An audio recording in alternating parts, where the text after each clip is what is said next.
Tungsten விவகாரத்துல 9 மாத காலம் சும்மாவே இருந்துட்டு இப்ப திடீர்னு நாங்க லெட்டர் போட்டோம், இதை செஞ்சிட்டோம் அதை செஞ்சிட்டோம் அப்படின்னு சொல்றது சரியா இருக்கா?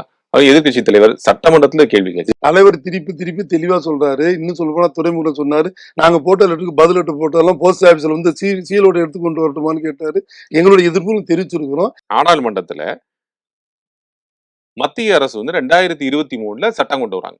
கனிம வளங்களை எடுக்கக்கூடிய அதிகாரம், ஏலம் கொடுக்கக்கூடிய அதிகாரம் எங்களுக்கு இருக்கு. குத்தகைக்கு யாரு விடுமோ அவங்கள நீங்க டீல் பண்ணிக்கலாம். அது மாநில அரசு. மாநில அரசுடைய அதிகாரத்தை பறிக்கக்கூடிய ஒரு விஷயத்தை வாய் மூடி மௌனியாக அங்க சும்மா உட்கார்ந்து ஏன் அப்படின்னு கேள்வி அதுதான் கேட்டார்ல, அது ஒரு அயோக்கியத்தனமா முட்டாள்தனமான கேள்வின்னு இன்னைக்கு சட்டசபை நீங்க பாத்துட்டு இருந்தீங்கன்னா தெரிஞ்சிருக்கும்.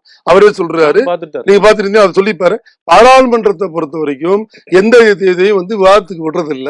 மொத்தம் ஒரு நாள் 2 நாள் 15 தீர்மானம் 20 தீர்மானம் கொண்டு போயிட்டாங்க. நம்மளோட எதிர்ப்பு எத்தனை லெட்டர் நான் எழுதியிருக்கேங்கிறாரு. அந்த லெட்டர் எங்களுக்கு தெரியல, படிங்கன்னு தான் எடப்பாடி சொன்னாரு ஒழிய லெட்டர் எழுதலன்னு சொல்ற தேதி வரை அவர் கொடுத்திருக்காரு தளபதி. அதே மாதிரி துரைமுருகனும் கொடுத்திருக்காரு. எத்தனை லெட்டர் கொடுக்கணும் கொடுத்திருக்காங்க. இன்னும் சொன்னா உச்சக்கட்டத்துல தளபதி சொல்லியிருக்காரு, என் உயிர் இருக்கிற வரை அதுக்கு கொண்டு வர விட மாட்டேன். இதோட உங்களுக்கு என்ன சார்? நாங்களும் நீங்க விட்டுட்டீங்க, அப்புறம் அவர் குற்றச்சாட்டு சொல்றாரு. அது முட்டாள்தனமானது. நாங்க தூங்கிட்டு இருக்கும் போது 13 பேரை சுட்டு டிவியில பார்த்தேன்னு சொல்ற அளவுக்கு நாங்க கேவலமான இல்ல.